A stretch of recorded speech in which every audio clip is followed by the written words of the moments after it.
Hello, I'm Liz Lumley of Finextra, and we're here at Fix EMEA in London. And today I'm speaking to Anthony Pereira of Percentile, and you are not only a level 39 startup, but an Innovate Finance member firm. So congratulations. Whenever we talk to startups, I'm really interested to know sort of the driver that started the company. And you and your team came from an investment bank, from KBC, where you developed risk platforms. What was sort of the spark that caused you guys to get up and leave and start Percentile? For many years we built wide-ranging technology within KBC. Our users were globally based and they were trying to solve everyday risk management issues, but also answer the regulators.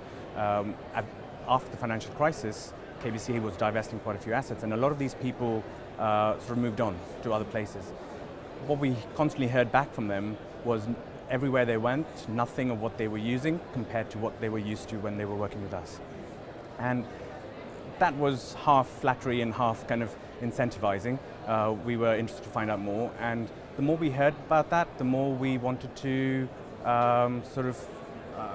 find out whether it's possible for us to take what we had built and commercialize it as a platform for other people, maybe even the people that we were working with in the past. I think that was the seed, really. With more regulation forcing banks to do more and more reporting, computation, and analysis of their portfolios, we were noticing a demand for high performance risk analysis, being able to do more computation with less expenditure, less capital at hand, and that's what we had been doing for many years within that bank.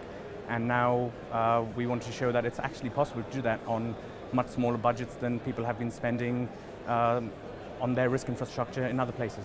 So you mentioned, a much smaller budget. I mean, regulations are impacting all across this industry in wide ways. What differentiates your risk analysis software from something that a bank could build in-house or what's on the market currently? Having built the software in-house, it comes from a world where we believed that in-house software could better serve the needs of the internal customer. But with regulations kind of constraining capital expenditure and people trying to optimize their working capital and economic capital, those budgets shrink. And the luxury of being able to do that for yourselves is no longer there.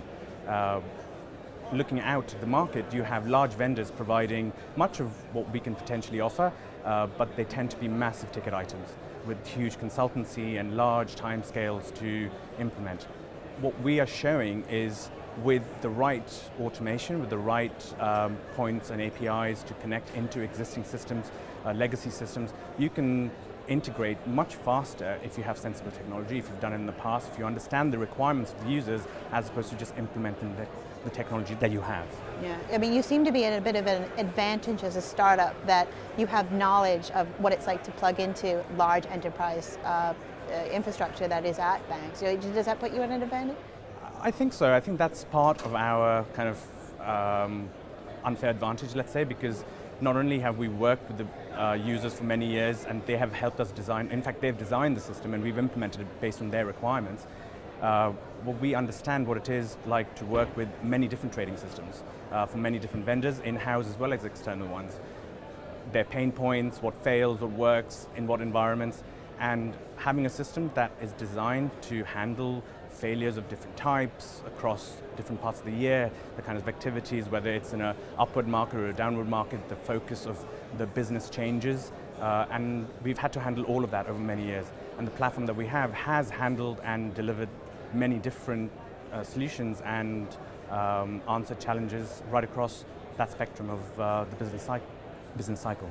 I mean, when you mention risk analytics, the first buzzword that comes to my head is big data. Is that a dirty word to you guys? It is a little bit because, big is relative. A large investment bank might be doing millions of calculations and producing gigabytes of data. Is that big data? I don't know. Websites produce petabytes of data, and maybe that's big data. So suddenly banking data maybe is not big data. Well, we don't care about the size of the data because we're producing data on a daily basis.